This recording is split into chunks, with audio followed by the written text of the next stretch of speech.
আল্লাহর কাছে তোমার কি মূল্য আছে? হে আল্লাহর কাছে তোমাদের কি মূল্য আছে? তোমরা কি 5 ওয়াক্ত নামাজ পড়ো? তোমরা কি পর্দা করো? তোমাদের মধ্যে হায়াবোধ কিছু আছে? তোমরা মানুষকে ভালো কিছু শেখাও, সমাজকে ভালো কিছু দাও, শালীন কিছু দাও? আল্লাহর কাছে তোমাদের কি মূল্য আছে?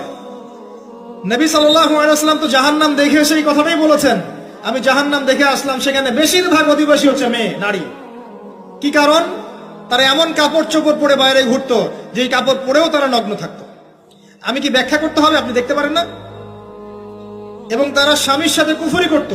সারা জীবন স্বামী যদি তাদের ভরণ পোষণ দেয়, ভালোবাসে, মহব্বত করে, তাদের জন্য জীবনটা ক্ষয় করে ফেলে, এক পর্যায়ে গিয়ে বলবে, সারাটা জীবন তোমার কাছে কিছুই পাইলাম না। বাস্তব। এগুলোর কারণে মেয়েরা বেশি বেশি জাহান্নামে যাবে। এবং তারা মানুষ মারা গেলে মাতম করে, বুক পিঠ চাপড়ায়, এই কারণে যাবে। এবং তর্ক লাগলে অভিশাপ দেয় বেশি, এই কারণে যাবে। আল্লাহ পাক আমাদের মা বোনদেরকে হেফাজত করুন। তবে একটা হাদিস আছে সুসংবাদের।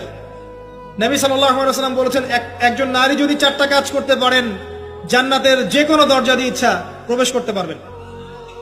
1 নাম্বার 5 ওয়াক্ত নামাজ, 2 নাম্বার রমজান মাসে সওম, 3 নাম্বার আপনার লজ্জাস্থানের হেফাজত অর্থাৎ খাস পর্দা, এবং 4 নাম্বার আপনার স্বামীর আনুগত্য।